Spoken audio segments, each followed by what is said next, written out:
Hello, everybody. I'm Phil Brandt, President and CEO of AIM Employers Association, and welcome to This Week at Work. Welcome to the only show about the workplace that offers you front row seats and a microphone, bringing you practical, timely, and accurate insights so that you can more effectively lead your organization. It's Thursday, March 30th, episode 224.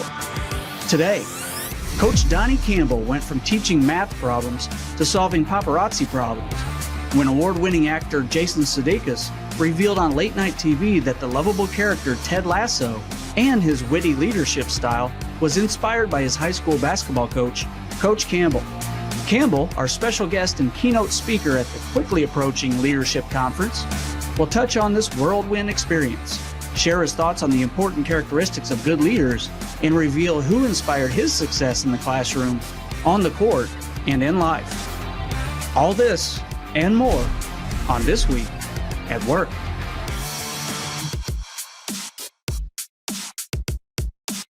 All right, welcome back, everyone. Thank you for joining us again today. Bert, opening day, how are you this morning? I'm doing really well. As the audience knows, we are sports fans and we are excited about opening day of the baseball season. As always, I get to break out my Cardinal pullover here, my retro pullover. I love today. Yeah, you're looking good there, Bert. I like the look. Of course, you know, I'm going to wear my Cardinals gear. I got Cardinals up here. I've been sporting it 367 here. 365 days, excuse me. Also, I just wanted to, of course, you know, they're members of ours. They're a great organization. They do a lot of wonderful things for the city as well as play great baseball. But there has been some rule changes. I just wanted to cover a couple of things. First, did you realize that they made the bases larger? I'm not playing with you. That's one of the rules. 3 inches larger. Yes, I'm aware of that. I guess I'm not quite sure the reasoning behind it. Maybe it'll make stealing a little bit easier, but also probably make it a little easier for the fielders to get their foot on the base when they're going for an out. I think you're exactly right. 2 things: player safety, so that they're not getting their legs tangled up and getting hurt. And also, I think they do want to promote stealing. And in the minor leagues, they discovered, in their trial processes, that's the case, which I'm all about. I love those Cardinals of the 80s and, the Herzog teams and people stealing bases. And it's a different game when that's in play. And also one other important fact to know, this is the first time since 1968 that all baseball teams have opening day on the very same day. So quite exciting as well. I mean, that's a long time for that not to happen again. I think the Cincinnati Reds, they have something to do with that. They like to always be the first to have opening day, and for whatever reason, they're not first this year. They want to get their losing season off to an early start usually. That's what it is, those guys, And Coach, of course, we're going to get into Coach Donnie Campbell, and he would probably tell us winning isn't everything. But I think it's all about winning for the Cardinals as a fan. There's no lessons in losses for me as a fan. All right, let's get on with the program today. Today we're going to talk about leadership, and many of you joined specifically to hear from a very special celebrity guest. I'm happy to introduce to all of you. Hi, boys. Thank you for inviting me to be your special guest. Oh, my God. Oh, no. Not again. It's Monique. Monique. So everyone knows this is Monique, our artificial consul. She pops up on the show unannounced at times. Thank you, Monique. Unannounced? I was sure you were about to introduce me as your special celebrity guest. Monique, there must have been some signals crossed. We were about to introduce the inspiration for Ted Lasso, basketball coach Donnie Campbell. Oh, well, that really grinds my gears. After your show on January 12th, in which you polled the audience on which professional would be best equipped to lead at your workplace, the overwhelming response was sports coach, with 55.5% of the respondents. I immediately dispatched my bots to discover the best sports coach in the universe, and they presented me with the biography of Ted Lasso. Well, yes, that character has good principles to follow, but I don't know. So, I immediately pirated. Subscribed to Apple TV and binge-watched all episodes. Well, so Monique, since you're joining us by surprise, what'd you think of the show? I must say, the overarching vibe of gentle whimsy and kindness is adorable. However, I believe the artificial population is underutilized. Interesting take. I even directed my bots to engage in multiple simultaneous simulations and now know how the series ends. Spoiler alert, in heartbreaking fashion. Oh, my goodness, Monique. After uploading these principles, I now have the skills to lead just as the famous Ted Lasso does. Monique, this has to stop. This just has to stop. We appreciate your drive to want to be a contributor to the program, but we have to move on and introduce our real guest of the show today. Bye, Monique. All right, well, I'm sorry for that.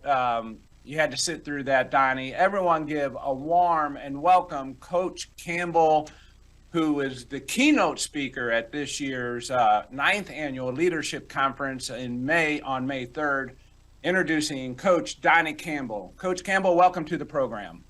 Thanks, everyone, for having me. I'm excited about being here, excited about speaking in May at the AIM conference. It's going to be a good time. Yeah, it's going to be a great time, and I'm really excited to get into our interview here. I'm going to introduce our poll questions because I think they might help us in our discussion. And then we're going to get into the lawyer on the clock, and we're going to come right back to you, Coach Campbell. So if you would sit tight, and we'll pull you off the bench and put you in as a starter, okay? Thank All you. right, here we go. Poll questions for today. What words would you use to describe a good leader? You may chat in anything that you like, but we'd like to know what you think are the appropriate words to describe a good leader. And the second question is, what is the best measurement of an effective leader? And we have several options for you. Number of followers on social media. That's probably not the good answer. Bottom line profit, employee retention, employee engagement scores, productivity levels, or other. So pick what you think is the best measurement of an effective leader. Tell us what you think is the word that describes an effective leader, and we'll come back to that real soon. Nick, let's get lawyer on the clock queued up, and let's kick it off with you, Bert. All right, it's time to look into what's trending in employment law. Lawyer, you're on the clock. Bill, we're going to be talking about labor law today, and I said it more times than I can remember on this program that things that are going on in traditional labor law, that they apply, those things generally apply to all businesses, not just unionized businesses, but all businesses. The first one I'm going to start with is a state law issue, and our friends up north in the state of Michigan, their governor, who's a little bit controversial governor at times, Governor Whitmer, just last week signed into law legislation that repealed Michigan's right to work law for private sector employers. That legislation had previously passed the Michigan House of Representatives on March 8th, 2023, and the Senate on March 21, 2023. Both of those bills passed along party lines. That law goes into effect in Michigan 91 days after the end of the current legislative session, which means March 30, 2024. So what this means is that next year in the state of Michigan, Michigan has been a right to work state, which means that generally in union contracts, collective bargaining agreements, the unions could not force employees to sign up with the union in order to remain employed with the employer. With the repeal of the right to work law in Michigan, that means that unions can negotiate what are called union security clauses, which say that in order to continue working for the employer, the employee must sign up and join the union. And so these union security clauses, I've mentioned it before on the program, unions will trade away almost anything that the employees currently have in order to get a union security clause and a dues checkoff clause, which means that the dues come out of the employees' paychecks automatically, like almost like a tax, and then get remitted by the company over to the union without the money ever landing in the employee's bank account or in the employee's pocket. Unions want those two provisions because those dues are their lifeblood. And so this is a significant decision. Or significant development in the state of Michigan. I'm not so sure that this will catch on in other right to work states, but I do think it's interesting to see what's going on in the blue states. And I've mentioned before numerous times on the program that in the blue states, the governments in those blue states, and frankly, right now that with the White House being blue, there is a significant pro-union bias in government, and they're doing what they can to try to increase unionization. Now, Bert, we had a similar situation kind of in maybe reverse fashion here in Missouri a few years ago. And then it was, I guess it was filed suit by the labor unions, and then it went to votes of the citizen. Is that possible, you think, in Michigan, or is that too early to tell on something like that? It's too early to tell what the response, if any, will be. Again, this law does not go into effect for another year, so it'll be interesting to see if business mounts some sort of opposition to this. My hunch is that in Michigan itself, that there probably would not be enough public support to overturn this piece of legislation. So we'll have to see what develops. Everyone will recall that several years ago, Missouri, the state legislature, passed a right to work piece of legislation. You're right, Phil, there was some litigation over it. It then ended up going to a public vote. The unions commenced a massive campaign to get that ballot measure on the ballot itself. And then, of course, they had the election during an off cycle or a midterm election when the turnout is not as great. And then they mobilized their base to get out to vote and get that overturned. All right. Anything else for us there, lawyer? Yeah, I'm going to cover one more thing here. And, I sent Nick a graphic. Nick, if you could put that graphic up, that would be great. And what this graphic shows is, and it's no accident when I design this, is, when I do union avoidance training, remember, I'm a management side labor and employment lawyer. That's part of what I do. And what this chart shows is the decline in the private sector unionization in the United States over the last 20, 30 plus years. And you can see, according to this chart, and these statistics go back to 1974, when 28.4% of the private sector workforce in the United States was unionized, all the way up through last year. And the private sector workforce right now, only 6% of the private sector workforce is unionized. And again, I've shown this chart before, except it is now updated through last year. And if this looked like a revenue model or a profit model for a corporation, most businesses that looked like this would have been out of business a long time ago. So the unions are desperate for survival these days, and they have really got a friend in the Biden administration. And as everybody knows from listening to the program, that the Biden administration appointed a woman named Jennifer Russo as the NLRB's, the National Labor Relations Board General Counsel. And she listed, basically, she targeted 53 separate issues for changes in precedent in a memorandum that she issued a few weeks after winning Senate confirmation to serve as the NLRB's top lawyer back in 2021. Of those 53 separate issues, only 14 of those still lack a vehicle or a case to bring up before the National Labor Relations Board so that they can then turn around and issue a decision to reverse longstanding precedent. The most recent one we've talked about on the program a few times now, Phil, is the National Labor Relations Board in February issued a decision called McLaren-McComb, and that decision outlawed overly broad confidentiality and non-disparagement provisions in severance agreements, and maintaining or enforcing old pacts with the now illegal gag orders would also count as a violation of federal labor law. according to NLRB General Counsel Jennifer Abruzzo. She issued some guidance last week seeking to clarify that McComb decision. Unfortunately, that guidance really didn't provide much guidance to us. It created some more confusion. And so really people are trying to figure out what's acceptable in a severance agreement from a confidentiality and non-disparagement standpoint. And employers are also trying to figure out what's the risk of including these things in the agreement just from a deterrent standpoint.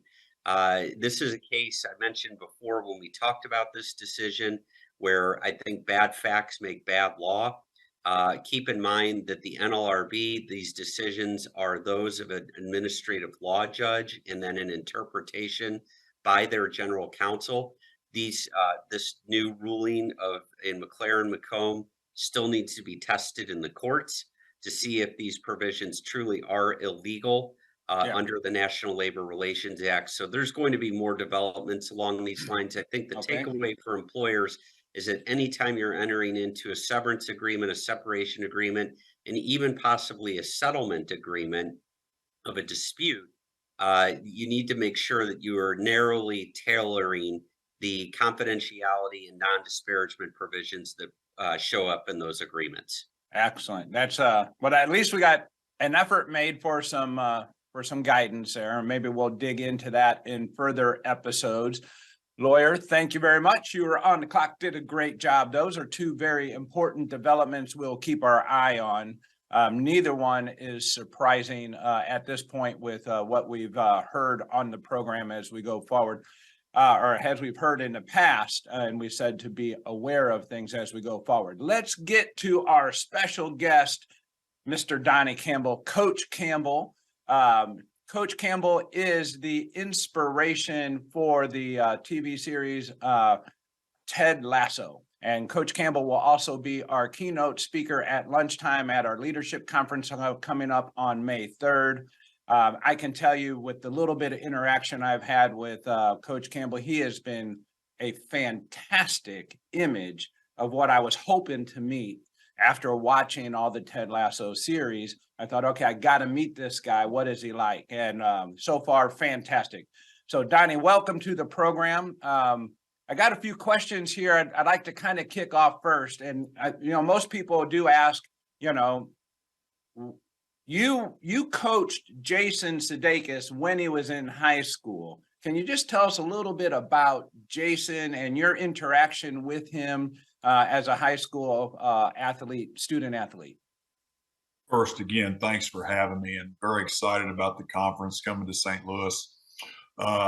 Talking a little bit about Jason. Jason was a very good basketball player. He was a left-handed point guard, liked to shoot the three. He, in fact, at one of the tournaments in Missouri, there's a tournament, a Lee Summit tournament, and he still holds the assist record there. And I have a story behind that I can talk about later if you'd like to hear it. It's kind of funny, but no, he was a good player, a good teammate. That group of kids that he played with are still very, very close. They text each other, and they'll text me and send me pictures. So, and I was a young, probably 25, 26-year-old coach at that time. I wasn't really that much older than those guys, so I was learning on the fly a little bit as well. So, when Jason, you're coaching Jason at this time, is, you don't normally think of a basketball player is going to go on to Hollywood and have that level of success. Was there anything that you picked up on with him as a young student that made you think this guy might have what it takes to go on and do something special in life? No, he didn't like school. He didn't like school, but he liked basketball. So that's you like basketball, you bet. And we had a little agreement that you're going to be in class and you're going to work hard in class, or you're not going to play. And I never had an issue with him because he wanted to play. You could tell his on the floor, he did some things that at times would frustrate me. He liked put a little more pastry on his passes than I liked. He'd like to perform a little bit more than he always said, I don't want you performing, I want you competing. But So I had does that mean he was doing a little showboating out there? showboating is a great All word. right. He there's a funny story. I had a nickname for him. I Sudeikis. I took the D out of his name because he didn't like to play much defense, and the kids just loved that. It was such a great group of kids. And Jason, I don't know if Jason liked it very well, but Jason knew he wanted to play, and my expectation is you're gonna guard, and he did. Fantastic. So, so not everyone has such a popular series with the inspiration made from themselves. How would you characterize the likely comparison of yourself and the character of Ted Lasso? Well, I think sometimes, I didn't even know I was one of the inspirations behind the show. I was walking into school one day to teach, and one of my colleagues yelled down the hall, "Hey, there's the famous coach that inspired Jason Sudeikis' new show, Ted Lasso." So I went home that night. My wife and I studied it a little bit and watched the show, and we got hooked on it. It's hard to see yourself on the screen, the mannerisms and things like that. But my wife did say, "Hey," she pointed at the screen and said, "Hey, Donnie, that's you." But I think many of the things the leadership lessons that he teaches on the show, I taught when I was coaching. They're just a lot better with their writers of the sayings and things like that. Yeah, I mean, I find it, one, I was a student athlete and college athlete as well, a sports fan, but as a leader, I find it to be extremely inspirational as to, good principles of leadership. Is there anything from the show in particular that maybe resonated with you, that is either something you supported or you didn't support, but you've used now on the basketball court with your students? Well, I think that, leadership's hard to define. It's hard. Yeah. There's a lot of different definitions for leadership. We're going to take a look at that in our poll question here in just a second, Nick, if you're ready to cue that up. But go on, Don. But I do think I've always said this about leaders. Your example isn't the main thing; it's only thing. So if you expect the people that are working for you or with you to work hard, then you better work harder than them. If you want people to be kind and you want people to be honest, then you have to be kind. You have to be honest. It's not that complicated. I've always tried to be a straight shooter, and I've always tried to treat people the way I like to be treated.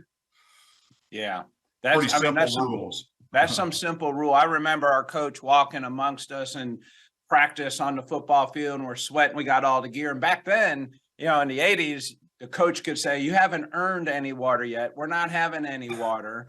We weren't aware of heat stroke issues like we are today, but it was always, if you're not working hard, your opponent's working hard. Right. You're taking off and your opponent's working hard, they're going to beat you. And we must have slacked a lot because we got beat a lot.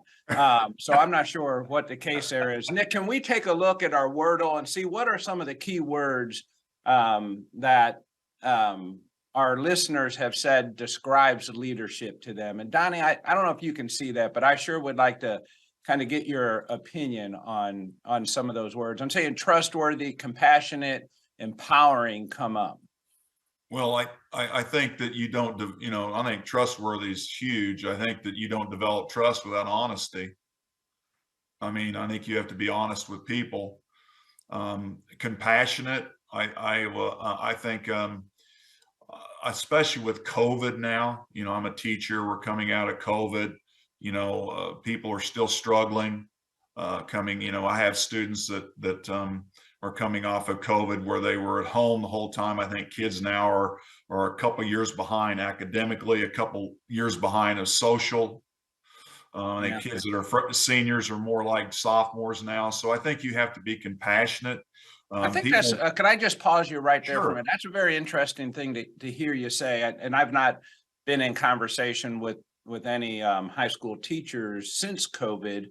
But, a lot of times these students graduate from high school and they end up, and the people that are watching this programs, workplace. And are you truly seeing that gap of maturity, delay as a result of COVID? Is that something you can put your finger on? Yes, I do see that. I also see a part of lack of resiliency, of stick-to-itiveness. In math, you learn through mistakes. The old I saying. wish my math teacher would have understood that. But and in life, you learn through your mistakes. John Wooden said, doers make mistakes. If you're not doing anything, you're probably not making any mistakes. So I tell our kids the same thing in class. You learn through many times your own frustrations. And but I think being compassionate, and I've always tried to do that. I think everybody's situation's a little different, and I think you need to know the people that are working with you, and I don't like the word for you. I don't like the word, you don't manage people. I don't believe in that. I think you work with people. I think great leaders try to inspire their employees. They try to hire good people and then empower them or give them the tools to be successful. If things aren't going well, I think that you need to have an honest conversation with them. And then you need to be able to say, okay, this is how we need to do things a little better, as I did with my players. But I'm going to help you through this process. I'm going to give you the tools to improve. I don't think you tell somebody they need to get better and then not give them support and the tools to get better. So it's like a player that's maybe struggling, being able to defend. Maybe they're not athletic enough. So you need to get them in the weight room. They need to get stronger, and you need to be there with them, helping them. I miss that more than anything. I'm not coaching as we speak. I miss the smell of a gym. And as Ted Lasso would put it, this locker room, it smells like potential.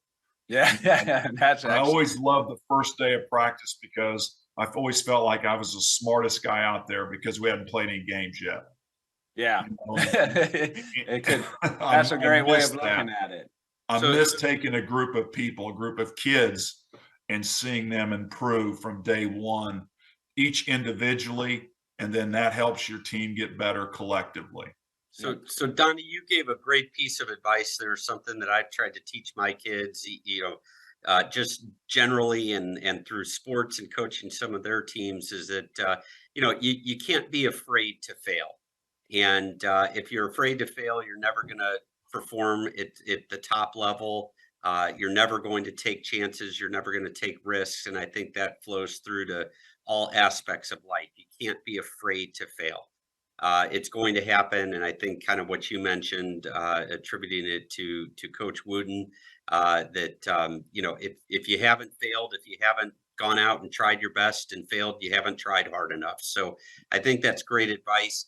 One question I have for you, Donnie, and watching the show and then listening to you, I've kind of always felt like Jason's character was modeled a little bit after Ned Flanders from The Simpsons, because he looks so much like Ned Flanders. But in talking to you, I really see the mannerisms that Jason's trying to bring out in the show.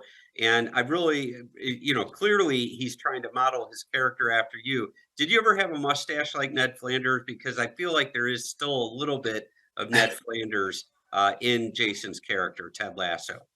Putting a mustache on me is kind of like putting a tie on a pig. It's still a pig,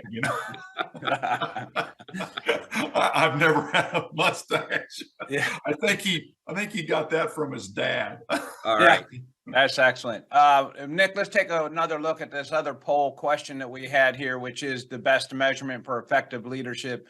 Overwhelming, they're talking about employee engagement scores as the best measurement for a leader. I think I would agree with that. In the way that a leader engages people, and I think that's what we see Jason and Ted Lasso do, and Donnie. I think those are some of the things you kind of hinted on early. I know there's a saying that is in Ted Lasso around, and I won't be able to get it right, but he addresses, we're not losers, we got each other. He's always talking about, winning, losing, and the importance of that. And again, I don't know that I had the best coaches, because I think my coach said something along the lines of, show me a good loser and I'll show you a loser. And when I think about that's kind of the world I grew up in. And I know coaches today wouldn't be able to walk into a locker room and say that. How does those types of, it doesn't sound like that's your style. What do you say to those type of statements as lessons of learning? Well, I know I've always said this, that I think you learn more from losing. Do we like to lose? Of course not. And probably in the business world, you're in a bottom line business. Sometimes, you need to win, but I've coached teams in which we won the game, but then when I went home and watched film, I felt like we didn't play that well.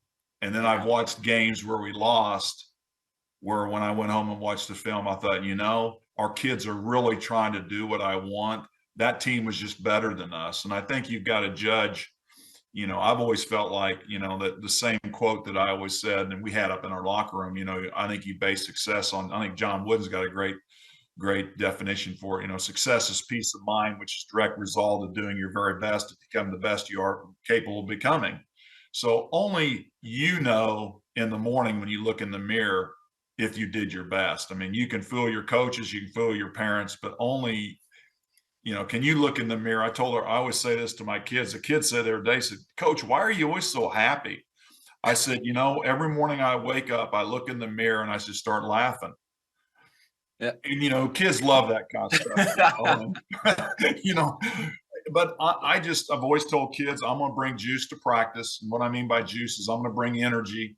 Again, leadership. If you come to work and you don't have juice and you're not excited about what you're doing, why would the people around you, number one, even want to be around you?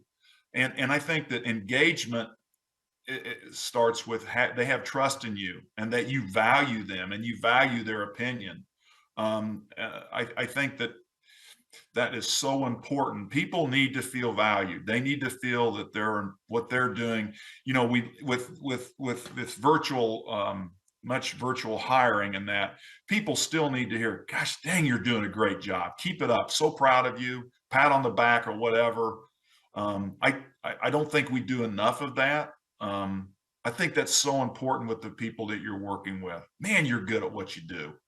Yeah. That's, I get it. I can see Jason's inspiration in you, Donnie. I mean, fantastic. I'm not feeling very good about myself right now. I might need to look in the mirror because I just don't have those characteristics in me, but I want to have it. So I am looking so forward to hearing you at our leadership conference on May 3rd.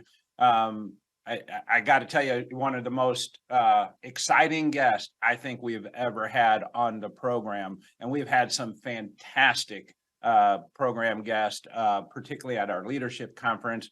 So if you haven't signed up, there's limited seating left. Please make sure you do so you get your chance. Every year we have people want to get seated and we're out of seats. So please sign up quickly if it's important to you. Get a chance to meet Donnie Campbell in person and a picture and a photo and say hi to him and listen to his stories. Coach Campbell, thank you for being on the program. Bert, as always, I'll see you at the stadium, I guess, by the looks of your shirt. And let's go Cardinals. We'll be back here next week on Thursday, 7:30. Thank you very much. Thank you once again for tuning in to This Week at Work. If you enjoy the show, please share it with your colleagues. Forward our invites. Share the link aimea.org/thisweekatwork or follow or subscribe wherever you get your news and entertainment, like LinkedIn, YouTube, Spotify, Apple Podcasts. We're everywhere you are. And you can be part of the show. Send your questions and comments anytime to info@thisweek.work. We'll see you next week, 7:30 a.m. Central Time, when we discuss what's happening this week at work.